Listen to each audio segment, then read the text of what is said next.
Durante noviembre de 1910, muchas personas acudieron al llamado del Plan de San Luis. Sin más, los siguientes meses, la lucha en el norte del país se vio intensificada y las autoridades locales, lo mismo que el gobierno de Porfirio Díaz, no pudieron dejar de prestar atención a los hechos, sin saber todavía que aquella lucha acabaría con el porfiriato y sería el principio de un conflicto que se prolongaría al menos durante una década más.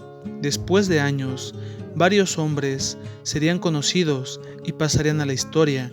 Sin embargo, vamos a hablar de algunos de los pioneros de este episodio y lo que fue de sus vidas.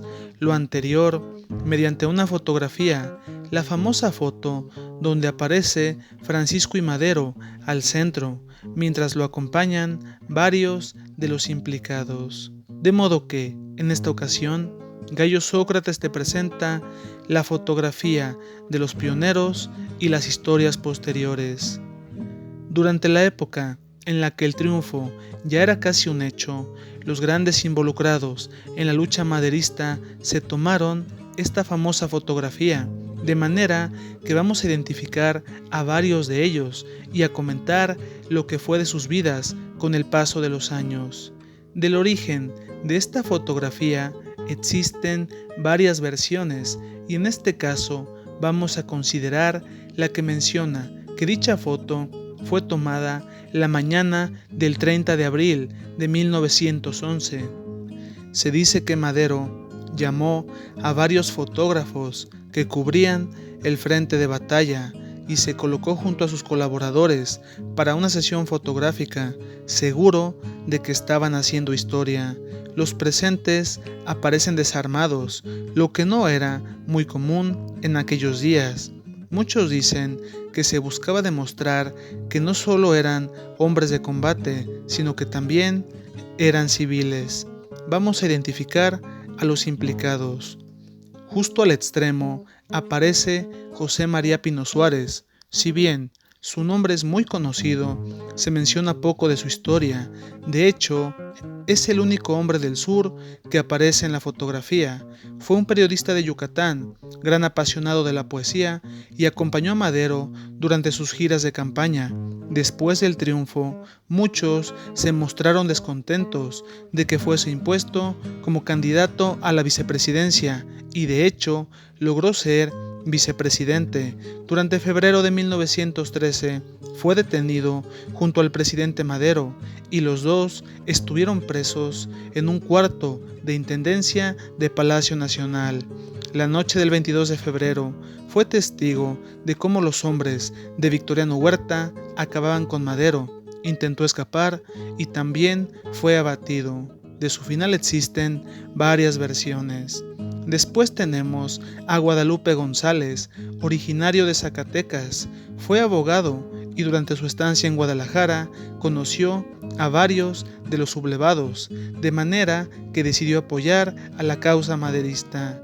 Después de la victoria, fue gobernador de su estado.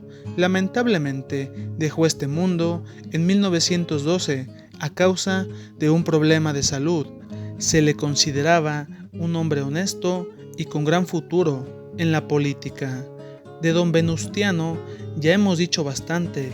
Vale la pena mencionar que en aquel tiempo fue colaborador cercano de Madero y después de algunas semanas de esta fotografía sería comisionado de los asuntos militares, lo que a muchos combatientes no les gustaría, debido a que jamás se adentró en el campo de batalla. No pasaría mucho para que se convirtiera en gobernador de Coahuila y durante el mandato de Victoriano Huerta fue considerado el primer jefe de la lucha constitucionalista. Después de haber vencido, se distanció de varios colaboradores, llegó a ser presidente y durante su gobierno se promulgó la actual Constitución mexicana. Después intentó imponer a su candidato a la presidencia y varios militares se alzaron en su contra, acabando con él durante mayo de 1920 en Tlaxcalantongo. Después aparece Francisco Vázquez, muy cerca de Madero, Durante la campaña electoral fue el candidato a la vicepresidencia. De origen tamaulipeco, fue una persona humilde que en sus inicios se ganaba la vida lustrando calzado. Se dice que, cuando estudiaba, lo quisieron expulsar debido a que iba descalzo. Después obtuvo una beca y estudió en Alemania. Llegó a ser médico de Porfirio Díaz. Después se decepcionaría de Francisco I. Madero y se convertiría en su opositor. De hecho, en el Plan de Tacubaya se le considera como el único hombre apto para ser presidente de México. Después estuvo exiliado y volvió al país para no vivir más allá de 1933. Desde luego que al centro de la fotografía está el gran protagonista. Francisco I. Madero tuvo una vida donde las carencias económicas fueron algo desconocido. Se adentró en el espiritismo y de una u otra forma se convirtió en el candidato de oposición a Porfirio Díaz. Fue apresado y luego de haber abandonado el país, da a conocer el Plan de San Luis, donde se convoca al pueblo a levantarse en armas contra el gobierno de Díaz. Muchas veces se presentaron diferencias entre él y sus compañeros y a pesar de todo llegó a la presidencia. Sobra decir que su gobierno fue inestable debido a los muchos levantamientos en su contra, destacando la lucha de Emiliano Zapata y Pascual Orozco. Finalmente, el verdadero enemigo siempre estuvo en el gobierno, debido a que varios militares se alzaron en su contra durante febrero de 1913. Fue detenido y durante la noche del 22 de febrero desapareció a manos del mayor Francisco Cárdenas. Sin embargo, su legado prevaleció durante años. Don Abraham González podría ser considerado el segundo de Madero. Descendía de una de las familias más influyentes de Chihuahua. Estudió en las mejores escuelas de su estado y de Norteamérica. Fue un gran adversario de los monopolios de los hombres beneficiados por el porfiriato. Se convirtió en organizador de clubes de oposición y se encargó de convocar a la lucha a hombres como Pascual Orozco y Pancho Villa. Después del triunfo, llegó a ser gobernador de Chihuahua. Lamentablemente, luego de la caída del gobierno maderista, el jefe militar lo traicionó y lo aprehendió, diciendo que lo enviarían en tren a la Ciudad de México. Lo que no se esperaba era que, durante el viaje, siendo la noche del 6 de marzo, lo obligarían a bajar y lo fusilarían, dejándolo en mitad de la nada. José María Maytorena, de origen sonorense, fue otro personaje originario de una familia influyente, llegando a estudiar en Europa y Estados Unidos. Sin embargo, se enemistó con varios políticos porfiristas y con el tiempo ofreció su apoyo a Madero. Llegaría a ser gobernador sonorense y uno de los políticos más populares y queridos por la población. Sería simpatizante del villismo y adversario de Plutarco Elías Calles, su paisano sonorense. Debido a estos conflictos, viviría en el extranjero largo tiempo y volvería a México hasta 1938, solo para vivir 5 años más. De Alberto Fuentes, podemos decir que fue un escritor y periodista, nacido en Aguascalientes. Se encargó de hacer proselitismo en contra de Porfirio Díaz y luego se ocupó de proveer de armas a los maderistas, llegando a ser gobernador de su estado natal. Durante la caída del maderismo dejó el cargo y se afilió al constitucionalismo. Después de que Victoriano Huerta abandonara la presidencia, volvió al gobierno de Aguascalientes y se ocupó de abolir deudas y mejoró las condiciones laborales de los trabajadores. Viviría hasta el año de 1954. Justo en el otro extremo tenemos a Pascual Orozco. Fue agricultor y comerciante y junto a su padre se encargó de dirigir la lucha en el norte. Don Abraham González lo convocó al maderismo y se convirtió en el principal general. Fue un soldado muy capaz y con grandes dotes de liderazgo. Desde luego que tuvo diferencias con Madero, y los ejemplos más destacados son la toma de Ciudad Juárez, donde dio la orden sin autorización de este, y la forma en la que casi despoja a Madero de su papel de líder. Después intentó ser gobernador de Chihuahua, sin embargo, no tuvo oportunidad debido a que don Abraham González fue el candidato que tenía la simpatía del que sería el nuevo presidente. Después se opuso directamente a Madero y se levantó en su contra mediante el plan de la empacadora. Fue vencido por Victoriano Huerta y dejó el país.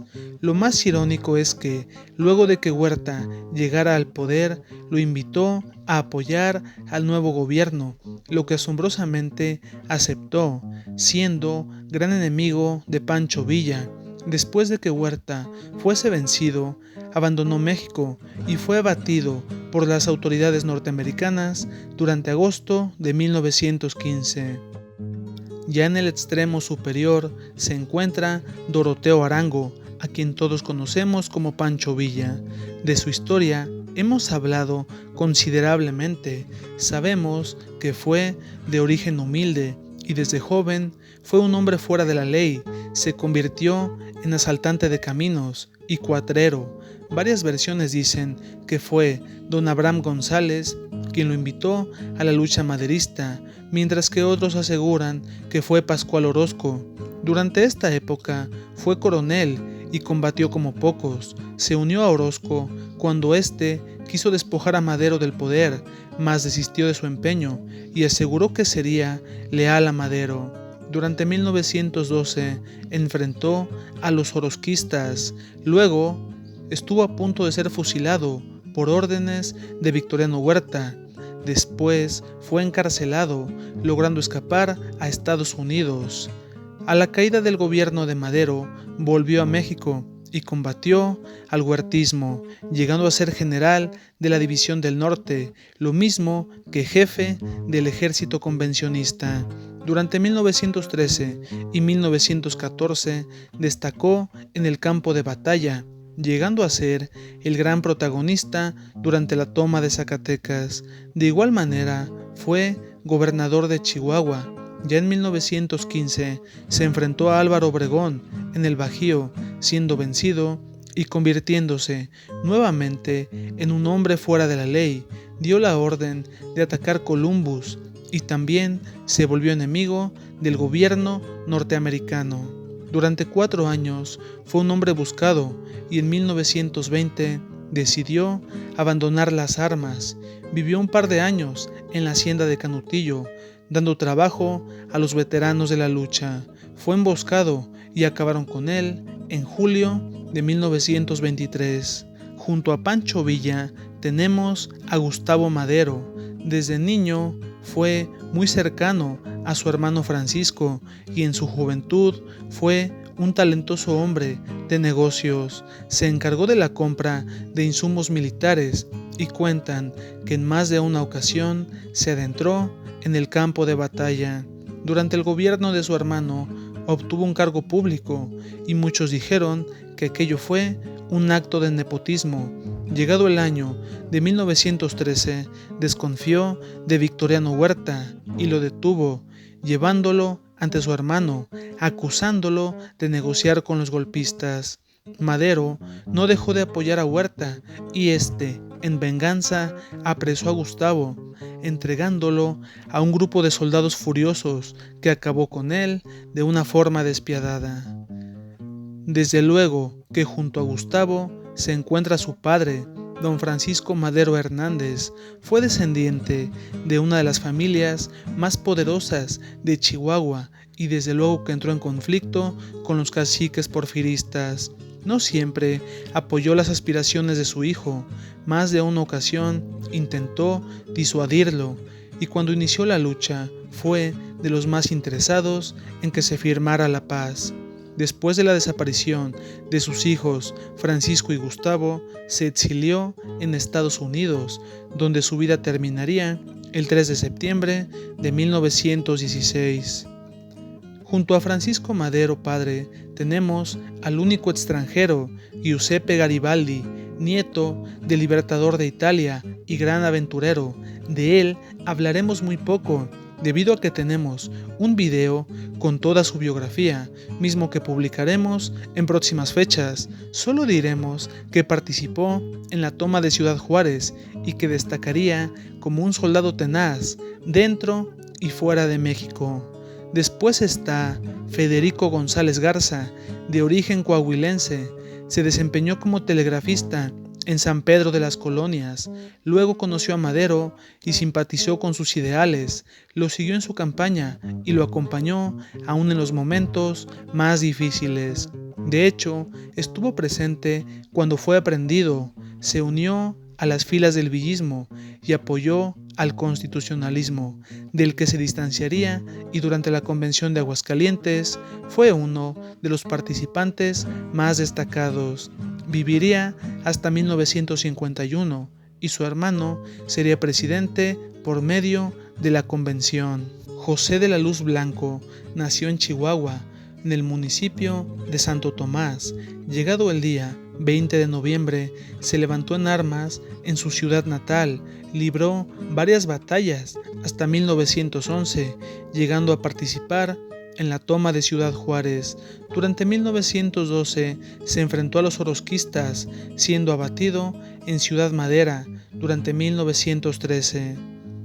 Juan Sánchez Azcona, nacido en Ciudad de México y gran amigo de Francisco I. Madero, fue editor de periódicos y consejero cercano.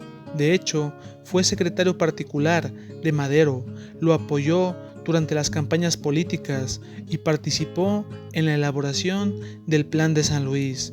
Durante la Decena Trágica, logró escapar de las tropas de Aureliano Blanquet y se exilió en La Habana. Volvió a México y apoyó al constitucionalismo, llegando a ser secretario de gobierno de José María Maytorena. Siendo 1914, viajó a Europa para negociar que no se facilitaran los préstamos al gobierno de Victoriano Huerta. Ya en 1920 fue designado embajador de España en el gobierno de Álvaro Obregón. Viviría hasta 1938. Después de haberse tomado aquella fotografía, los protagonistas deliberaron sobre las posibles negociaciones con el gobierno, nombrando a la comisión que se conformaría por Francisco Vázquez Gómez, Francisco Madero padre y José María Pino Suárez. Ya hemos mencionado que Madero buscó tomar aquella fotografía suponiendo que estaban haciendo historia, y curiosamente no se equivocaba, debido a que los hombres que aparecen en la misma, al menos en su mayoría, serían bastante conocidos en los siguientes años. Digamos que en la foto aparecen futuros gobernadores, futuros presidentes de México, grandes militares y personajes que alcanzarían fama internacional. Nadie habría imaginado que buena parte de aquel grupo de individuos habría de prevalecer en la memoria a más de un siglo desde que fue tomada aquella fotografía, la de los hombres que lo empezaron todo. De ese modo, llegamos al final de este video. Si te gustó, danos un like y suscríbete para más trabajos. Gracias.